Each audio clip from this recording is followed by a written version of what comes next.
a company that helped build the middle class, arm the Allies in World War II, and anchor the phrase, "Built Ford tough," has just told America, we're out.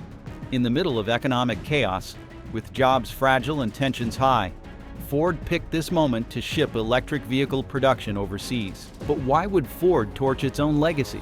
Can Trump claw it back? Or did America just lose the EV war before it even began? By the end of this video, you'll understand why this decision could redraw the global auto map, how Tesla, General Motors, and even India are capitalizing on the chaos, and why this battle is no longer about cars. It's about the soul of American power. And while the headlines played catch-up, Trump didn't. He fired back with rage, threats, and the full weight of economic nationalism. Trump's furious strike back. This wasn't policy. It was personal. Donald Trump did not wait for his team to draft a response. He took the stage himself at a rally that very evening, under stadium lights and the roar of a working-class crowd. And he let loose. His fury wasn't restrained by diplomatic language. There was no attempt at neutrality. This was an old wound torn open by a fresh insult. Ford has turned its back on the American worker, Trump said. They're shipping your jobs overseas and leaving you behind to clean up the mess. His voice echoed through the arena like a war cry. For years, Trump had positioned himself as the champion of the American laborer, the hammer swinging back against globalism, the man who would put American industry first. He had battled multinational corporations, fought to impose tariffs on foreign goods, and threatened companies with penalties for outsourcing. In return, he demanded loyalty from America's biggest brands, Ford being one of them. This announcement? It wasn't just a disagreement. It was a direct challenge to everything Trump had claimed to stand for.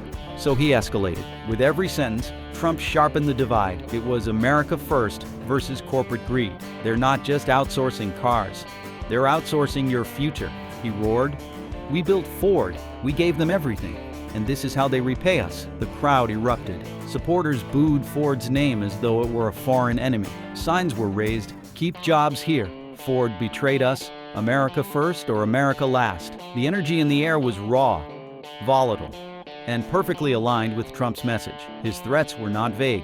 He spoke of revoking federal incentives. He warned of heightened tariffs. He implied Ford could lose government contracts if they didn't reverse course. Behind the scenes, Trump's allies in Congress began preparing legislation. They explored punitive tax policies, drafted bills to discourage outsourcing, and proposed measures to withhold electric vehicle subsidies from companies moving production offshore. This wasn't theater, it was a declaration of political war. And just like any war, the damage would spread far beyond the stage, which we will get to in a sec, right after you subscribe. It's free, it's easy, and you will be helping me. Thanks. The Ford stock collapse. The morning after Ford's announcement and Trump's explosive rally, the market responded with brutal efficiency. Shares of Ford Motor Company tumbled within hours. Major investment firms slashed their forecasts. Institutional investors, worried about the political fallout and consumer backlash, began liquidating positions. It was a cascade effect. Ford's value dropped by billions of dollars before noon. Hedge funds that had been bullish on Ford's electric vehicle pivot scrambled to rebalance portfolios. Some assumed the political firestorm would fade, others weren't so sure. The timing was catastrophic. Ford had been trailing in the electric vehicle arms race, struggling to compete with leaner, faster companies like Tesla. This decision, while intended to streamline costs and accelerate production, was now overshadowed by instability. The media devoured the story. Business networks ran loops of Ford's stock chart, nosediving alongside footage of Trump's fiery speech. Analysts debated whether Ford had misjudged public sentiment, or whether Trump was overreaching. But the real winners were watching quietly. General Motors, Ford's longtime rival, issued a carefully worded statement reaffirming their commitment to American manufacturing. Tesla's chief executive officer, Elon Musk, tweeted a cryptic message: "This is why we build here." It went viral in minutes. The implication was clear. Tesla wasn't going anywhere. Suddenly, Ford's competitors weren't just rivals in the electric vehicle market. They were positioning themselves as patriotic alternatives. American consumers who felt burned by Ford were already looking elsewhere. The brand damage wasn't just emotional. It was strategic, and it was happening in real time. But for Ford's workers, this wasn't just about shares. It was about survival. Workers left in the dark, The factory floor went silent, and not because of machines. In Michigan, Kentucky, and Ohio, Ford's assembly plants once buzzed with energy, steel, and sweat. Workers had passed through those factory doors for decades, many following in the footsteps of their parents or grandparents who had done the same. Now there was only fear. News of the production shift swept through the plants like a storm. Supervisors avoided eye contact. Middle managers didn't have answers. The only certainty was uncertainty. Layoffs weren't confirmed, but they were no longer hypothetical. The unions were caught off guard. Local leaders scrambled to understand what the changes meant for their members. Meetings were hastily organized, but the mood was somber. "We built this company," one worker in Louisville said. "We gave them our lives. Now they're giving our jobs to somebody else." For many workers, this wasn't just about a paycheck. It was about betrayal. They had trusted Ford. They had endured recessions, automation, and wage freezes because they believed in the company's future and their place in it. That belief had now been shattered. In neighborhoods where Ford was the backbone of the local economy, the ripple effects were immediate. Small businesses that depended on factory traffic, cafes, repair shops, hardware stores, began to worry. Rumors spread. Would the plant reduce shifts? Would whole departments be shut down? The anxiety was infectious, and for families already living paycheck to paycheck, the fear was overwhelming. Health insurance, mortgages, college tuition, everything was suddenly in question. They weren't just fighting to keep their jobs. They were fighting to keep their lives stable. Union leaders began organizing. Some called for strikes. Others pressed for emergency meetings with Ford's leadership. The mood was no longer cooperative. It was combative. Ford's decision had put their legacy in jeopardy, and the people who had built that legacy were not going to fade quietly. And then came the threat of retaliation, direct from Washington. Tariffs, sanctions, and congressional rage. This was no longer just a war between Donald Trump and Ford. This was Congress against corporate America. The moment Trump opened the floodgates with his fury, Washington, D.C. erupted. Republican lawmakers, many of whom had long supported Ford, now joined Trump in a dramatic pivot. They framed Ford's move to shift electric vehicle production overseas, not only as economic betrayal, but as a political one. And soon that anger wasn't confined to one side of the aisle. Democratic lawmakers, especially those from Rust Belt states like Michigan and Ohio, saw a unique opening. If they aligned with Trump on this issue, they could reclaim the mantle of economic populism and show their loyalty to American workers. Suddenly, committee hearings were being scheduled, emergency panels were forming, and headlines across the country began reading like war bulletins. The backlash didn't stop at words. Proposals were quickly drafted to revoke federal tax credits for electric vehicles made outside the United States. Incentives for Ford's green transition were put under threat. Even funding for its planned U.S.-based battery plants was quietly frozen in subcommittee negotiations. Trump encouraged it all, telling his base that lawmakers needed to, quote, punish disloyalty and reward patriotism. At the same time, the White House floated a fresh round of tariffs specifically aimed at automakers who offshored EV production after receiving American subsidies. These measures were framed as pro-worker, but were, in essence, direct retaliatory strikes against Ford. Members of Congress began crafting sanctions-like penalties targeting companies that moved production abroad while still benefiting from domestic government programs. Ford found itself in a political vice, squeezed from both ends of the spectrum. The more it tried to defend its strategy, the more accusations of betrayal it faced. It was not just a branding crisis anymore. It was a systemic threat to its operations in the United States. Yet Ford was not folding. In fact, it was preparing a counterattack. Ford's calculated counteroffensive. Ford didn't apologize. It doubled down. Within days of the congressional storm, the company released a blisteringly precise press statement. It was not written in the usual mealy-mouthed language of corporate diplomacy. It was clear, assertive, and unapologetic. The company stated flatly that it was moving select EV production to international facilities as part of a strategic restructuring plan. The rationale? Global supply chain efficiency, cost stability, and production scalability. The press release painted a stark picture.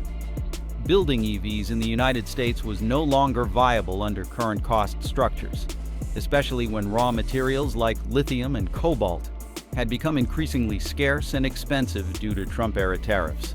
Ford argued that adapting to global markets was not betrayal, it was survival. Ford went further. Chief Executive Officer James Farley stepped forward with a press conference that was anything but conciliatory. He framed the move not as a retreat, but as an investment in the future of American competitiveness. Farley reminded viewers that Ford had already pledged billions of dollars to domestic electric vehicle plants in states like Tennessee and Michigan. He urged the public to see Ford's global footprint not as an abandonment of American workers, but as a necessary step in staying relevant against foreign giants like Tesla, Hyundai, and Volkswagen. He explained that overseas production allowed the company to scale faster, reduce costs, and protect the very innovation jobs that would keep the United States ahead in the global race. If we fail to act, Farley warned, we will not only lose the EV war, we will lose the entire future of American auto manufacturing. Farley's speech made one thing clear: Ford was not backing down. It was reframing the battle altogether. To the company, this was not a fight about loyalty. It was about leadership in a rapidly shifting global economy. But the battle wasn't just political. It was ideological. The war of ideas, nationalism versus globalism. Can a company serve the globe without abandoning its nation? That was now the question gripping the country. What began as a dispute over factory locations had exploded into a national reckoning over identity, economics, and the future of capitalism. Trump's allies seized the moment. To them, Ford's decision wasn't simply a business calculation.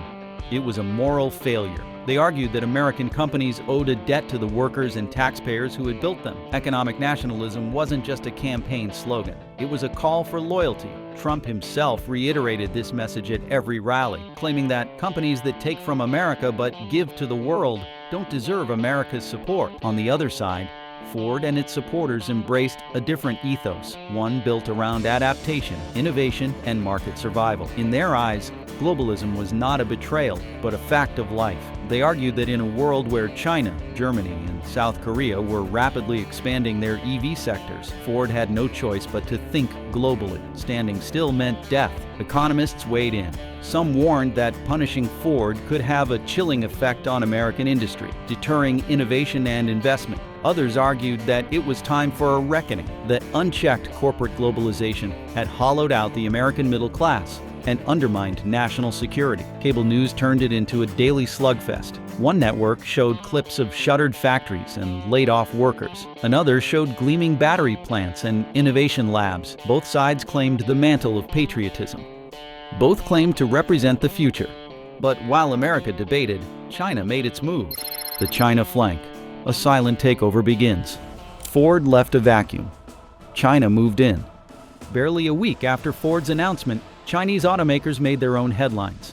Companies like Build Your Dreams, NIO, and Geely began quietly acquiring property and striking deals in northern Mexico. Their goal? Establish full-scale electric vehicle manufacturing hubs just miles from the American border. And it wasn't just symbolic. These companies knew that by building EVs in Mexico, they could exploit the United States-Mexico-Canada Agreement, a trade framework that allowed cars assembled in Mexico to enter the United States with minimal tariffs, provided certain parts were sourced from North America. China, ever strategic, was playing the long game. By embedding within Mexican supply chains, they could sidestep Trump's tariffs and enter the United States market through the back door. Already, Chinese battery companies had begun pouring capital into Latin American mining operations, securing key resources like lithium and nickel. Now they were tying those resources to new factories, forming a seamless production chain that connected South America's mineral wealth with North America's consumer base. Washington insiders raised the alarm. The United States had spent years trying to slow China's technological rise with tariffs, export controls, and diplomatic pressure. But now China was re-entering the fight, not through confrontation, but through quiet integration. Mexican officials, eager for foreign investment, welcomed the expansion. These factories promised jobs, infrastructure, and economic diversification. And unlike the messy drama playing out between Trump and Ford, Chinese firms brought none of the baggage, just capital, technology, and promises of growth. By the time Washington realized the scope of China's strategy, the groundwork had already been laid. The trade routes were forming, the supply chains were aligning, and Chinese electric vehicles, once held at bay, were now only a border away from the United States heartland. And China wasn't the only one with a plan. General Motors strikes the patriotic chord, While Ford flinched, General Motors posed as the loyal heir. The moment Ford announced its plans to move electric vehicle production overseas, General Motors sprang into action with a well-timed and sharply crafted marketing offensive. But this wasn't just about cars. It was a symbolic seizure of the patriotic mantle that Ford had just dropped. General Motors didn't need to attack Ford directly. Instead, it let the imagery do the talking. Across billboards, TV spots, and social media, General Motors began showcasing its latest electric offerings, most notably the Silverado EV and the Cadillac Lyriq, not just as technological triumphs, but as proudly American-made machines. Factories in Michigan and Tennessee became backdrops to carefully orchestrated commercials that featured hard hats, waving flags, and the roar of electric engines against the silhouette of Main Street. The message was clear: General Motors was staying home. This campaign struck a nerve. Ford's silence was deafening. While Ford's executives tried to explain their global EV pivot in damage control press conferences, General Motors leaned harder into its role as the red, white, and blue alternative. Subtle jabs began to emerge in interviews and statements from General Motors executives. Phrases like, "Our commitment to American workers," and "We build where we sell," were emphasized with deliberate contrast. Public opinion, especially among working-class Americans and veterans of the domestic auto industry, began to shift. Polls showed growing trust in General Motors as the automaker that still valued American labor.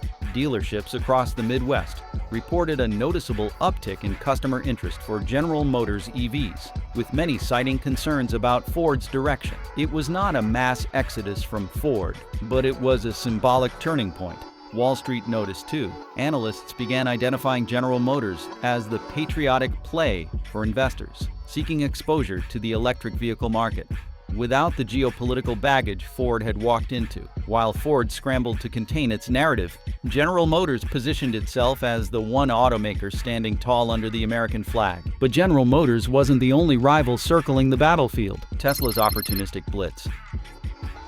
Elon Musk saw a storm and launched a rocket. The same day Ford's controversial EV announcement made national headlines, Tesla's social media channels fired up with a not-so-subtle counteroffensive.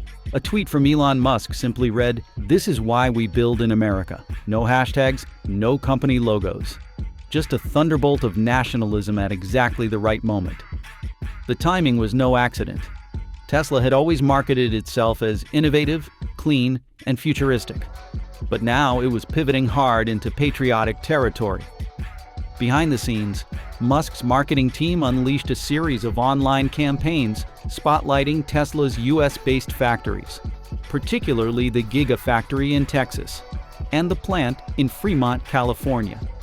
Drone footage showed hundreds of Tesla employees working on the factory floor, overlaid with stirring orchestral music and captions like "American-made, future-proof." The impact was immediate. Ford customers, especially those active in online EV communities, began to post their frustrations. Many expressed disappointment not just in Ford's decision, but in what they perceived as betrayal. Tesla's fanbase seized the moment, welcoming these disillusioned Ford loyalists with open arms and echoing Musk's rhetoric about self-reliance and independence. At the investor level, the response was even more dramatic. Financial forums lit up with speculation that Tesla would absorb a portion of Ford's market share by default. Some hedge funds and retail investors began reallocating resources from Ford to Tesla, seeing it as the more stable long-term bet in the face of rising political uncertainty. Tesla's online blitz continued for weeks. Subtle jabs, memes, and retweets of Musk's original statement flooded social platforms, framing Tesla not just as the future of mobility, but the future of American mobility. Ford was now caught in a pincer movement. General Motors on one side waving the flag, and Tesla on the other, launching a culture war from the internet. But overseas, another quiet war was brewing: Japan and South Korea's power play. As America argued, Toyota and Hyundai built, while domestic automakers locked horns with Washington and each other. Japan and South Korea focused on execution, and it paid off. Toyota, already the world's largest automaker, was quietly perfecting its next-generation battery technologies while doubling down on its cost-efficient production lines. Their factories in Kentucky and Indiana kept humming without controversy, while Japanese management emphasized consistency, quality, and reliability, values that never needed marketing gimmicks. Their reputation was their defense. Hyundai, meanwhile, was accelerating. The Ioniq series, especially the Ioniq 5, was earning rave reviews for design, affordability, and electric range. And behind the scenes, South Korea's government-backed EV acceleration program ensured Hyundai and Kia had the financial muscle to keep up with the global race. South Korea was not just subsidizing research, it was building a long-term competitive edge. Consumer trust in these brands began to deepen. American buyers, particularly those turned off by Ford's political storm or skeptical of Tesla's volatility, began looking eastward. They saw vehicles that were affordable, technologically advanced, and, most importantly, unburdened by political theater. Toyota and Hyundai also benefited from one crucial psychological edge: predictability. In a moment of chaos and ideological warfare, they offered calm. Their advertising didn't invoke patriotism or protest, they promised value. In a market gripped by fear and anger, that was more than enough. Toyota's long-standing hybrid reputation gave it an advantage as consumers transitioned slowly into full electrification. Hyundai's tech-driven innovation, backed by robust infrastructure development in South Korea, made it an appealing choice for first-time EV buyers. And still, one rising giant hadn't made its move: the rise of India, Detroit's final threat. Detroit never saw it coming, but India was preparing for this moment. As Ford scrambled to explain itself, and American consumers wrestled with loyalty and trust, a quiet revolution was unfolding on the other side of the world. Tata Motors and Mahindra, two titans of India's auto industry, were no longer content to dominate domestically. They were making bold moves on the global chessboard, ramping up production, securing battery partnerships, and lobbying to enter high-margin markets with a new wave of affordable electric vehicles. But it wasn't just ambition. It was strategy. India's most potent advantage was cost efficiency. Labor costs were lower than in China, Mexico, or the United States. Add to that generous government subsidies, improved export infrastructure, and a booming domestic market that allowed companies to scale quickly. And you had the makings of an export juggernaut. Tata Motors, which had already acquired Jaguar Land Rover, was investing in next-gen EV platforms that could serve both premium and budget segments. Mahindra focused on rugged, utility-focused electric vehicles for both urban and rural markets. These vehicles weren't luxury machines, they were tools, built to work. And that's exactly why they posed such a serious threat. What made India's rise even more concerning for Detroit was geography. Mexican factories had long been America's go-to for affordable vehicle imports. But now, Indian exporters were positioning themselves as long-term replacements, offering similar cost advantages with fewer political complications. As tensions between the United States and Mexico escalated, Indian companies seized their chance. Already, Mahindra had begun pilot programs with American dealerships. Tata was rumored to be in talks with logistics companies to streamline U.S. deliveries. Behind the scenes, Indian lobbyists were working Capitol Hill to ease market entry regulations, all while Ford was still entangled in its domestic crisis.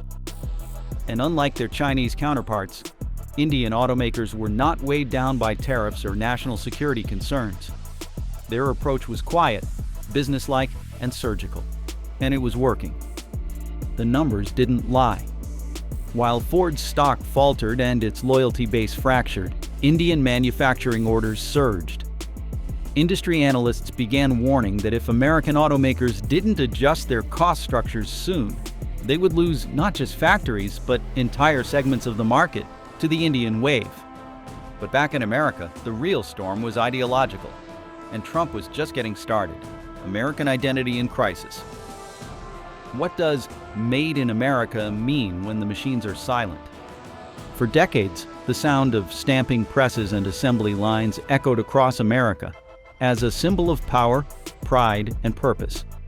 When Ford shifted a massive portion of its electric vehicle production overseas, it was not just the loss of factory output that made headlines. It was the emotional detonation that followed. People were not mourning the closure of a plant. They were mourning the collapse of a legacy. Ford had long been more than a company. It was a symbol. A flag woven in steel and rubber. An embodiment of the American promise that hard work in places like Detroit or Louisville could build a future for your family. So when executives chose to chase efficiency abroad, they didn't just move production lines, they moved the emotional center of American labor. Suddenly the phrase, "Made in America," felt like a ghost. What good was a slogan if it no longer represented reality? In towns that had relied on Ford for generations, the announcement was a gut punch. Local diners buzzed with anger. Union halls became tense with uncertainty. Even schools began whispering fears about declining tax revenues and lost sponsorships. Ford had been interwoven into the civic fabric. Its retreat tore holes in everything. The deeper betrayal, however, wasn't just economic. It was symbolic. In an era of record-breaking corporate profits, executives in distant boardrooms had made a decision that would devastate blue-collar communities. The optics were brutal, suits saving billions while workers lost lifelines. Loyalty, it seemed, was a one-way street. For many Americans, this wasn't just a corporate adjustment. It was confirmation of their worst fear, that the country no longer cared about them. And the emotional divide between boardrooms and break rooms, it was only getting deeper. Trump's movement turns economic. This wasn't about one company anymore. It was a war cry. Donald Trump saw Ford's decision not just as a business move, but as a cultural affront. Within hours, he weaponized it.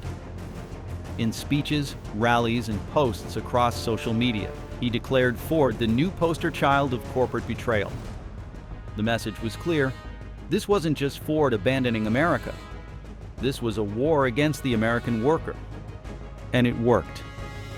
Ford became the face of economic nationalism's resurgence. Conservative talk shows blasted the company day and night. Protesters with homemade signs camped outside dealerships. Politicians jumped in, pledging to draft bills that would penalize companies for outsourcing. Hashtags like Joshua Boycott Ford and Made in America only surged across every platform. What had begun as a corporate strategy had mutated into a populist battlefield. And Trump, ever the tactician, saw an opportunity to reignite the movement that first brought him to power. He framed Ford as a litmus test. You were either with American labor or you were with the globalists. But it didn't stop at outrage. Trump-aligned lawmakers proposed sweeping legislation. New tariffs for companies that outsourced jobs, tax breaks for firms that reshored manufacturing, and even public funding for union retraining programs. The rhetoric was populist, but the political machinery was real. Ford had stirred a sleeping giant. Still, this new wave of economic nationalism came with its own risks. Wall Street grew anxious. Some economists warned of trade wars and inflation spikes. Allies in Europe and Asia raised concerns about protectionism. Even some within Trump's circle whispered about overreach. But to the movement, those were sacrifices worth making. Because to them, this wasn't just about economics. It was a fight for the soul of the country. Can American industry survive this? Before we dive into this, please take a few seconds to subscribe. It is so easy. Thank you very much. Ford's overseas pivot exposed a question that the United States has been avoiding for years. Can it remain an industrial power in the 21st century? And the answer, as it turns out, is far from simple. Reshoring has become the political buzzword of the decade. Presidents promise it. Governors repeat it. Voters rally behind it. But the reality on the ground tells a very different story. Factories keep closing. Wages remain stagnant. And corporate giants like Ford are still looking abroad to survive. Why? Because the foundation is cracked. Tariffs that were supposed to protect American jobs have driven up the price of essential materials. aluminum, lithium, steel, all critical to electric vehicle production. These costs eat into already thin margins and push domestic factories into financial crisis. Automation continues to advance, replacing human labor faster than workers can retrain. And even when companies want to build at home, they often can't find the people to do the work. The country is facing a dangerous labor mismatch. American industry needs software engineers, battery chemists, robotic technicians. But the workforce pipeline is slow, underfunded, and outdated. The education system has not evolved at the pace of industrial change. Retraining programs remain small-scale, underfunded, or geographically mismatched. This leaves companies stuck between rising costs and vanishing skills. At the same time, global competition is moving full speed ahead. Chinese automakers are expanding with military-level efficiency. European firms are revolutionizing design, battery range, and charging infrastructure. Meanwhile, the United States is trapped in policy gridlock, each political swing setting the rules back to zero. What once made America unstoppable, its national unity, industrial ambition, and worker pride, now feels scattered. And that vacuum? It's being filled by foreign powers ready to claim the future. But with all the noise, one question still lingers in every factory, every boardroom, every union hall. If this is what surviving looks like, then what does success even mean anymore? Who really won this war? Ford made a business decision. Trump turned it into a movement. But who actually won? On the surface, Ford's plan looked practical. Outsource manufacturing, reduce costs, stabilize supplies. The company could scale fast, enter new markets, and stay ahead in the electric vehicle arms race. But the political backlash was immediate and unforgiving. Ford's stock dropped. Protesters picketed dealerships. Social media turned toxic. The company scrambled to reframe its choice. Executives pitched global strategy to investors, while trying to calm a furious American public. The result, a muddled message. Neither side believed them. Ford held on to growth overseas, but its domestic image shattered. Heartland customers walked away. Decades of brand loyalty vanished in months. Ford wasn't seen as a pioneer anymore. It had become a symbol of corporate betrayal, fuel for someone else's campaign. And that someone was Donald Trump. Trump took Ford's decision and turned it into a warning shot. He didn't just criticize the company, he used it. On stage, he painted Ford as the traitor in an economic war. His message struck deep in the working class. Ford had abandoned its people, and he would fight to bring their jobs back. The movement exploded. Rally crowds grew. Polls shifted. His nationalist platform gained momentum, rooted in anger and survival.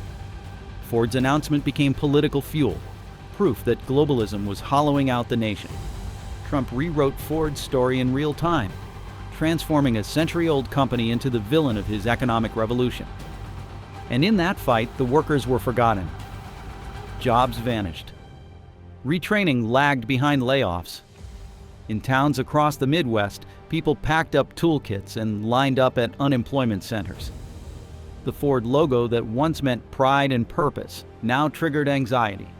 Families who had built generations around factory schedules were left scrambling for alternatives in industries that had already moved on. No press release could undo that. Ford had bet on survival. Trump had capitalized on rage. But the American worker? They were caught in the crossfire, discarded, disillusioned, and disempowered. And if this was only the beginning, if Ford was just the first domino, then the next phase of this conflict won't just reshape the car industry. It could reshape America itself. So now the question isn't whether the war has started, but how far it will spread. Who's next, and who's watching? We would love to know your thoughts on this, so let's know in the comments. Thanks for watching.